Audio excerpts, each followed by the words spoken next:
Guys, welcome back to my channel Eco Tutor. Here we will read English newspaper with Hindi explanation. So let's get start. Here the title is 300 kg drugs recovered off Gujarat coast. Coast का मतलब होता है तट. तो गुजरात तट से 300 kg drugs जो हैं बरामद किए गए, रिकवर्ड किए गए.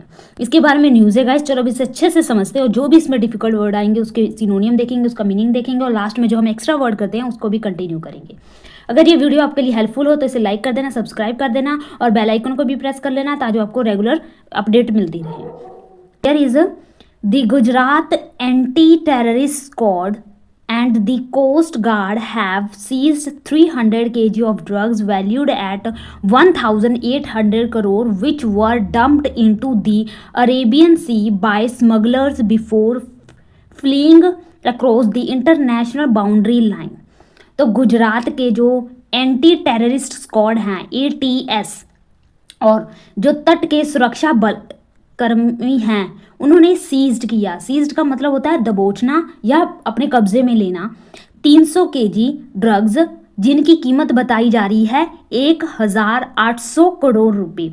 विच वर डंप, जिनको ये जो ड्रग्स हैं डंप्ड किए गए. डंप का मतलब होता है डिस्पोज करना, डिस्पोज करना या थ्रो अवे करना, फेंकना या फिर स्क्रैप. जो उन्होंने क्या किया, जो ड्रग्स हैं उन स्मगलर्स जो इसकी जो स्मगलिंग कर रहे थे उनको कहते हैं smugglers.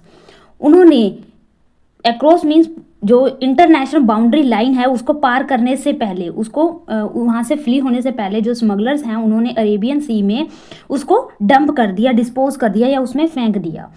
The seized contraband is suspected to be methamphetamine and has been handed over to the ATS for further probe. A release by the Indian Coast Guard ICG said on Monday. तो जो ये seized है, जो अपने control में लिया गया उन्होंने ड्रग्स को, कॉन्ट्राबैंड का मतलब होता है इलिसिट गुड्स. इलिसिट गुड्स वो वस्तुएं जो गैर कानूनी तरीके से एक्सपोर्ट या इंपोर्ट की जाती हैं उनको हम कहते हैं कॉन्ट्राबैंड. तो ये क्या थी, जो सीज की गई वस्तुएं थी ये कॉन्ट्राबैंड थी. इस सस्पेक्टेड टू बी, इस पर डाउट है या इस पर शक किया जा रहा है कि ये क्या है, मेथाफेटामिन है. And has been handed over, इसको हैंड ओवर किया गया, सौंपा गया किसको, ATS एंटी टेररिस्ट स्क्वाड को फर्दर इन्वेस्टिगेशन को करने के लिए. ऐसा एक रिलीज में बताया गया Indian coast Guard on Monday को. The anti terrorist squad and the coast guard carried out the joint operation near the international maritime boundary line in the Arabian Sea off Gujarat. तो जो ATS हैं और coast guard हैं उन्होंने एक joint operation को किया, साथ में मिलकर एक ऑपरेशन किया. कहाँ पे, इंटरनेशनल मैरीटाइम बाउंड्री लाइन पर इन अरेबियन सी में, अरेबियन सी ऑफ गुजरात में on the intervening night of April 12 and 13. Intervening का मतलब होता है दखल अंदाजी करना, इंटरफेयर करना, TERFERE इंटरफेयर करना या फिर बीच, बिटवीन. तो जो 12 एंड 13 इंटरवीनिंग नाइट थी उसमें उन्होंने इस ऑपरेशन को किया. एक यह रिलीज में बताया गया. Upon seeing the approaching coast guard ship, तो कोस्ट गार्ड शिप को अप्रोच होते हुए देखकर द स्मगलर्स, जो स्मगलर्स हैं जो सवार थे बोट में, dump the contraband into the sea, तो उन्होंने फेंक दिया कॉन्ट्राबैंड इलिसिट गुड्स को कहाँ पे, इन दी सी में. And fled across the IMBL it said, और जो है भाग गए वहाँ से. In an overnight operation on April 12-13, तो ऑपरेशन में, इस ऑपरेशन को 12 और 13 की रात को पूरा over Indian coast guard undertook an intelligence based anti narcotics operation at the sea jointly with the Gujarat ATS. Intelligence based anti narcotics operation को चलाया गुजरात के ATS के साथ मिलके. More than 300 kg of narcotics approximately valued at 1,800 crore have been seized। वही कि कम से कम 300 kg का नारकोटिक्स जो ड्रग्स हैं उनसे बरामद किए गए और जिनकी कॉस्ट बताई जा रही है 1800 करोड़ रुपए, उनको उन्होंने अपने कंट्रोल में ले लिया। Seized drug is suspected to be methamphetamine. तो जो ड्रग्स सीज किए गए हैं, कंट्रोल में लिए गए हैं, उन पर शक है कि ये क्या है, मेथाफिन हो सकते हैं। द रिलीज एड, रिलीज में ऐसा कहा गया। Based on an input from the Gujarat ATS, Gujarat के एटीएस के इनपुट के आधार पर an ICG ship from the coast guard region was diverted to that area in the sea near IMBL where a suspected boat's presence was detected, it said।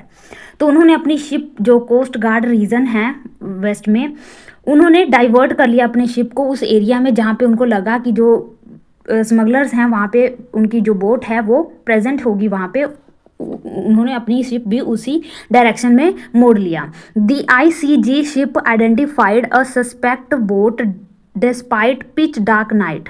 तो जो ICG हैं, जो Indian coast guard है, उन्होंने पहचान की एक suspect boat को, मीन जिस पे शक किया, डाउट किया जाने वाला एक बोट, डिस्पाइट मीन्स के बावजूद, पिच डार्क नाइट यानी अंधेरी रात में भी उस बोट को उन्होंने आइडेंटिफाई कर लिया। On realising the approaching ship, approaching को रियलाइज करते हुए, महसूस करते हुए, the suspect boat dump its narcotics consignment in the sea before it started fleeing towards the IMBL। तो यहाँ पे ये वर्ड है कंसाइनमेंट। कंसाइनमेंट का मतलब होता है डिलीवरी या लोड। तो वही बात बार बार बताई जा रही है कि उन्होंने क्या किया, उसको डंप कर दिया। जब उनको पता चला कि जो इंडियन कोस्ट गार्ड है उनके पास पहुंच रही है तो उन्होंने सी में फेंक दिया।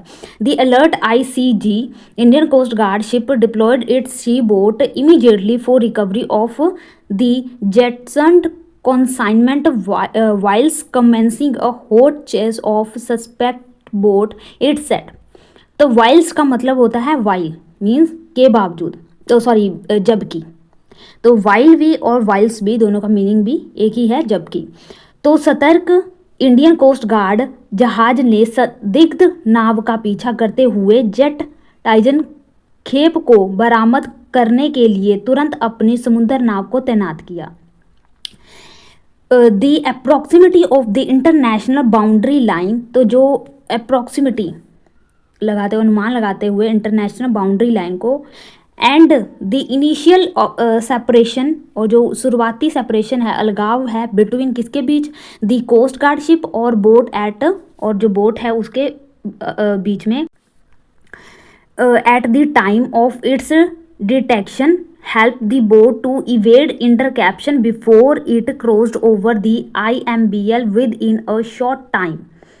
तो शॉर्ट टाइम में कि वो IMBL को क्रॉस कर जाएं, उससे पहले जो उनके जहाज़ों के बीच में जो दूरी थी या जो उन्होंने अनुमान लगाया था और जो उनको पता चला इंटरकैप्शन का मतलब ना पकड़ना, दबोचना, या फिर क्या करना, कैप्चरिंग करना या स्नैचिंग करना, SNATCH, स्नैच करना, before it cross over the. और डिटेक्शन का मतलब होता है पता लगाना, डिटेक्ट करना वहाँ पे, ठीक है। और इवेड का मतलब होता है टालना।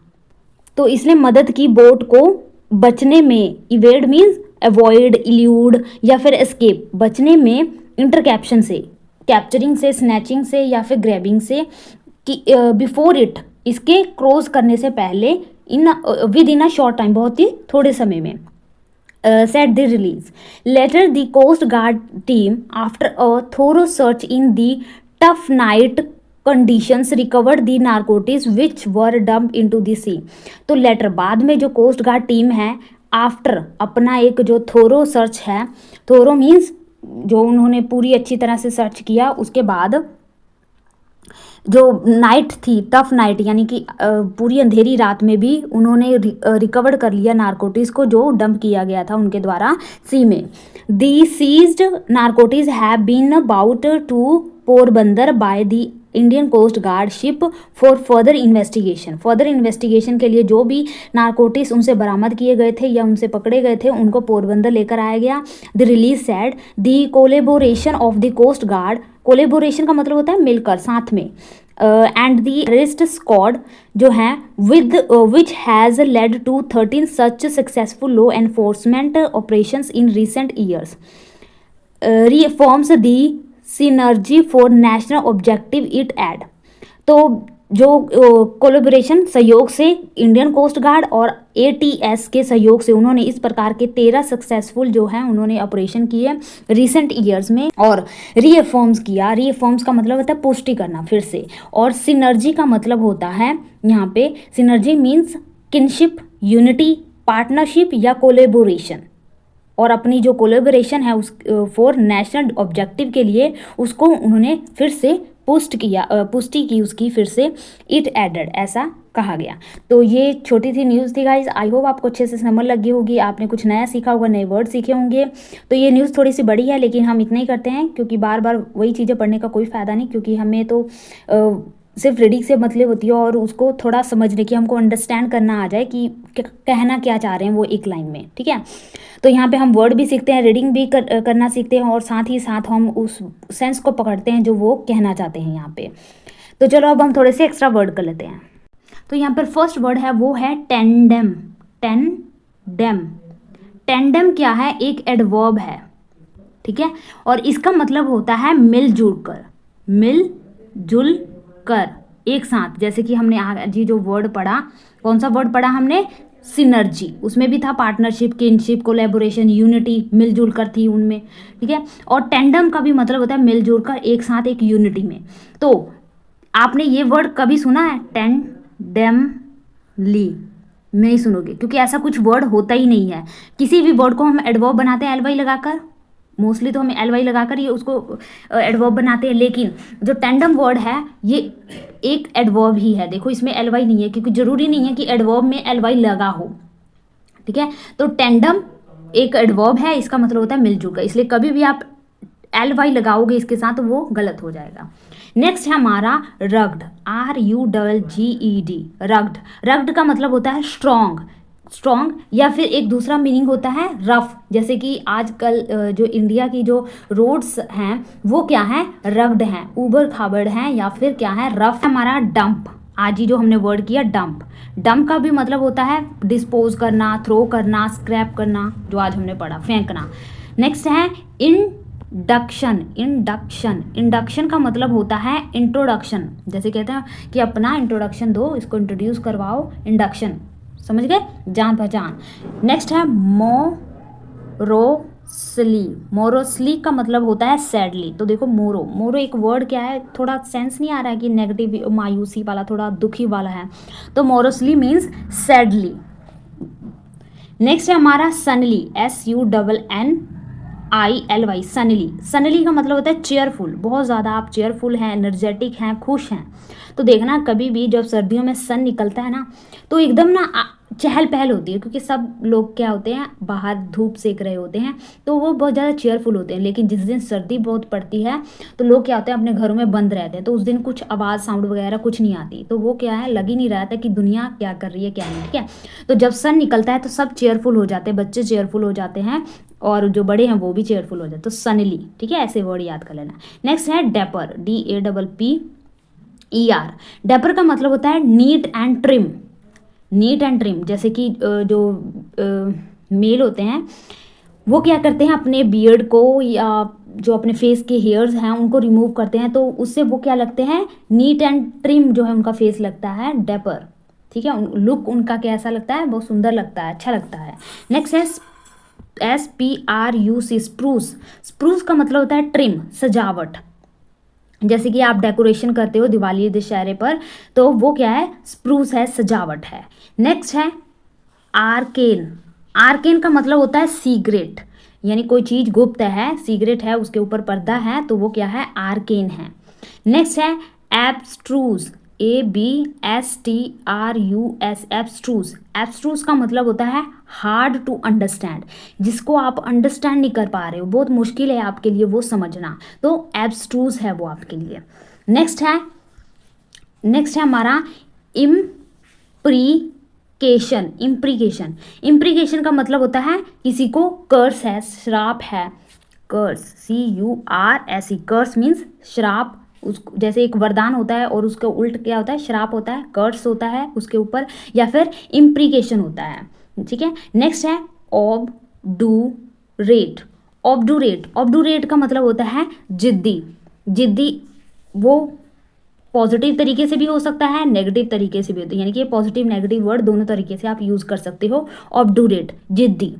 नेक्स्ट है कंपंक्शंस, COMPUNCTION, कंपंक्शन। तो इसको कैसे याद रखोगे, पहले इसका मीनिंग है पछतावा, अफसोस, रिग्रेट, अफसोस है आपको, पछतावा है। तो आप ना पूरा साल पढ़े नहीं, लेकिन जैसे ही एग्ज़ाम स्टार्ट हुए आपको टेंशन होने लगी कि मैं कैसे करूं, क्योंकि मैंने तो तैयारी नहीं की है। तो आपको उस समय क्या होता है, कंपंक्शन होने लगता है, पछतावा होने लगता है कि काश समय रहते ही मैंने इसकी जो है प्रेपरेशन कर ली होती, तैयारी कर ली होती, तो आज मैं जो है अच्छे से इसको दे पाता, कर पाता, ये जो पेपर है एग्ज़ाम में अच्छे से क्लियर कर पाता। तो आपको कंपंक्शन होने लग जाता है। ठीक है, तो रिग्रेट होने लगता है। तो ये थोड़े से वर्ड थे गाइस जो हमने एक्स्ट्रा किए। आई होप आपको ये वर्ड अच्छे लगे होंगे। तो इसको डे टू डे लाइफ में यूज़ करने की कोशिश करना। मिलते हैं नेक्स्ट वीडियो में। Thank you for watching.